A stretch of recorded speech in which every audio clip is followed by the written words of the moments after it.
रात का सन्नाटा चारों ओर फैला हुआ था। ट्रक हाईवे पूरा सुनसान था।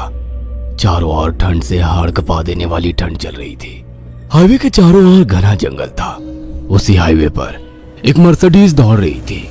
उसमें 3 लोग सवार थे, राहुल, निधि और उनकी 10 साल की बेटी तानिया। राहुल अपने दोस्त सैफ के घर ईद की पार्टी में शामिल होने के लिए गया था और पार्टी करके घर लौट रहा था। निधि ने मुस्कुराकर ड्राइव करते हुए राहुल से कहा, कुछ भी कहो राहुल, आज तो ईद की पार्टी में मजा आ गया। हाँ, मेरा दोस्त बहुत ही बिंदास और हंसी मजाक करने वाला व्यक्ति है। मैंने देखा उसके घर पर शहर की एक से एक बड़ी हस्ती थी, मगर फिर भी वो उन सबको इग्नोर करके हमें इम्पोर्टेंस दे रहा था। हाँ, देगा क्यों नहीं, आखिर मेरा दोस्त जो है। सच में राहुल, अमेरिका से इंडिया लौटकर बहुत अच्छा फील हो रहा है। वैसे तुम्हारा दोस्त सचिन अभी तक नहीं आया अमेरिका से? निधि की बात सुनकर राहुल चौंक कर बोला, ओह शिट यार, उसका फोन आया था कि वो इंडिया आ रहा है। उसने बोला था कि मुझे एयरपोर्ट पर पिक कर ले। निधि बहुत नाराज होगा वो। कोई बात नहीं, उससे बोल देना कि तुम्हें बिल्कुल याद नहीं रहा और फिर तुम्हें सैफ की इनवाइट की हुई ईद पार्टी में भी तो शामिल होना था।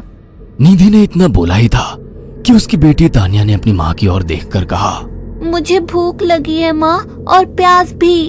तानिया की बात पर निधि ने बुरा सा मुंह बनाकर उसकी ओर देखकर कहा, पार्टी में तो इतना खाया था तुमने, फिर भी भूख लगी है। निधि की बात पर तानिया ने मासूम सा चेहरा बनाकर कहा, कोई बात नहीं मम्मी, मुझे पानी ही पिला दीजिए। कितनी बार बोला है मुझे मम्मी मत बोला करो। पानी अभी नहीं है, आगे जाकर कोई शॉप पड़ेगी तो बोतल खरीद के दे दूंगी। निधि की बात पर राहुल ने मुस्कुराकर कहा, छोटी बच्ची है निधि, इतना नाराज होना सही नहीं है। राहुल ने इतना कहा ही था कि अचानक एक काली परछाई राहुल की कार के सामने आकर खड़ी हो गई। राहुल के पैर अचानक ब्रेक पर पड़ गए।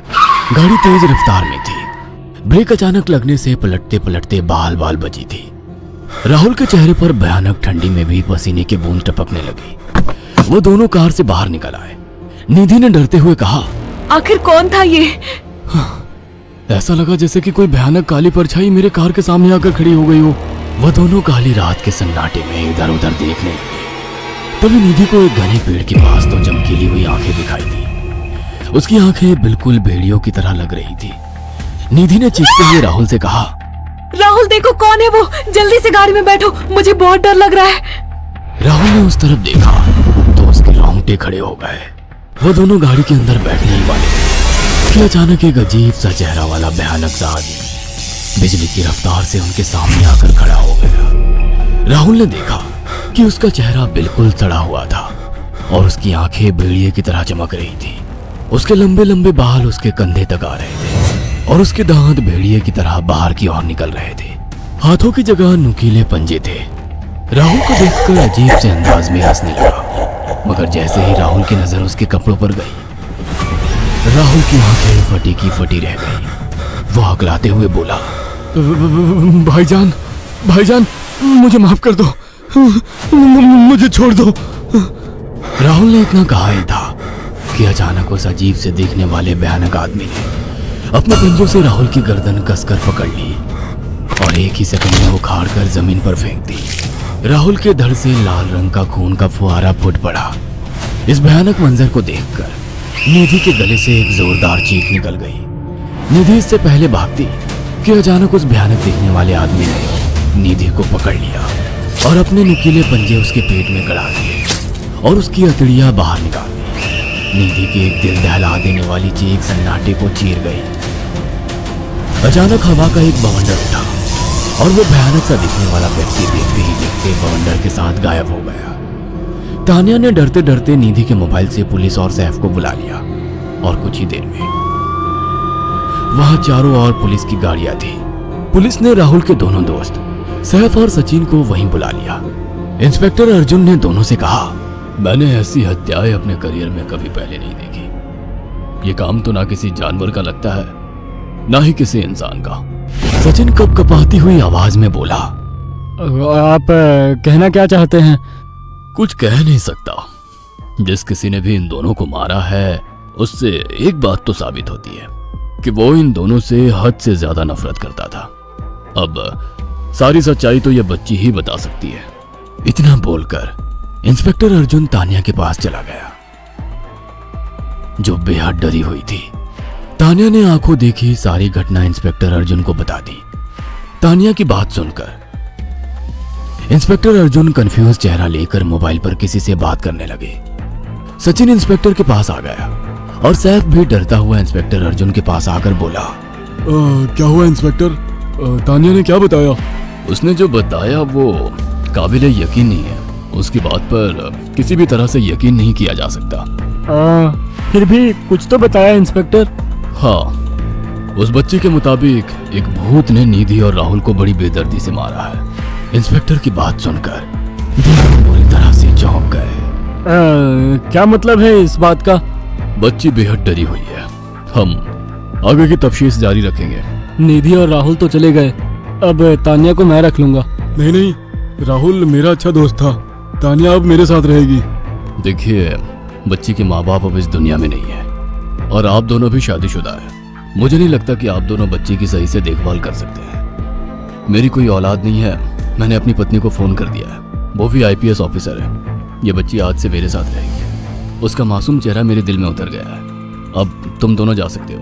पूछताछ के लिए मैं जब भी तुम्हें बुलाऊं तुम दोनों आ जाना। इंस्पेक्टर ने ये बात बोली ही थी कि अचानक वहां पर मौसम बदल गया। चारों ओर काली घटाएं छा गई और एक भयानक बवंडर उठा और देखते ही देखते सब पुलिस वालों के सामने वो भयानक चेहरे वाला आकार सबके सामने खड़ा हो गया। उसको देखकर सबके रोंगटे खड़े हो गए। देखते ही देखते उसने अपने भयानक पंजे सैफ की आंखों में डालकर उसकी आंखें निकाल ली। सैफ ने चीखते हुए वहीं दम तोड़ दिया। उस भयानक आदमी को देखकर सचिन उसके पैरों पर गिर गया। तुम तो भाईजान से कपड़े पहने हो। मैं समझ गया, तुम भाईजान हो। मुझे माफ कर दो भाईजान, मुझे यहाँ से जाने दो। मैंने कुछ नहीं किया था। वह भयानक चेहरे वाला गुर्राते हुए बोला, बता इन सबको कि ये सब इतनी भयानक मौत क्यों मरे। सचिन दौड़ता हुआ इंस्पेक्टर अर्जुन के पास गया और बोला, मैं जानता हूँ इसने इन तीनों को क्यों मारा। इसका नाम भाईजान था। जब ये जिंदा था ये किसी का भाई किसी की जान था। बहुत साल पहले ये हम सबका बहुत अच्छा गहरा दोस्त और बिजनेस पार्टनर था। ये सबकी बहुत मदद किया करता था। इसकी प्यारी सी बेटी थी तानिया, जो इस वक्त कार के अंदर बैठी हुई है। ये इसी की बेटी है।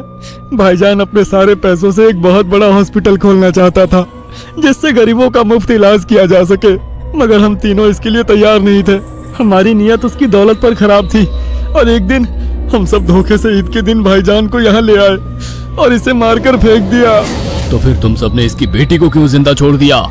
हमें बाद में पता लगा कि भाईजान ने सारी जायदाद अपनी बेटी के नाम कर दी है, इसीलिए हमने भाईजान की पत्नी को भी मार दिया। और तानिया का तुम 18 साल की उम्र पूरी करने का इंतजार कर रहे थे ताकि सारी जायदाद अपने नाम करा सको और बाद में उसे भी ठिकाने लगा सको। इसी के लिए तुम दोनों इस मासूम बच्ची को अपने साथ रखने की जिद कर रहे थे। जी, आपने बिल्कुल सही कहा। हम तानिया को भी इसी जगह लाकर मार देते। सचिन की बात सुनकर इंस्पेक्टर अर्जुन की आंखों में खून उतर आया। इंस्पेक्टर अर्जुन के कुछ कहने से पहले ही भाईजान बिजली की रफ्तार से इंस्पेक्टर अर्जुन की आंखों के सामने से सचिन को पकड़कर ले गया और उसके शरीर के टुकड़े टुकड़े कर दिए और हवा में उठे एक तेज बवंडर के साथ गायब हो गया। सारी घटना इंस्पेक्टर अर्जुन की आंखों के सामने हुई थी। तानिया को इंस्पेक्टर अर्जुन और उसकी पत्नी ने अपनी बेटी की तरह पाला। अगर आपको हमारी ये कहानी पसंद आई हो तो इसे लाइक और शेयर करना ना भूलें। साथ ही ऐसी और नई कहानियों के अपडेट्स पाने के लिए हमारे चैनल अक्षु टीवी को जरूर सब्सक्राइब करें।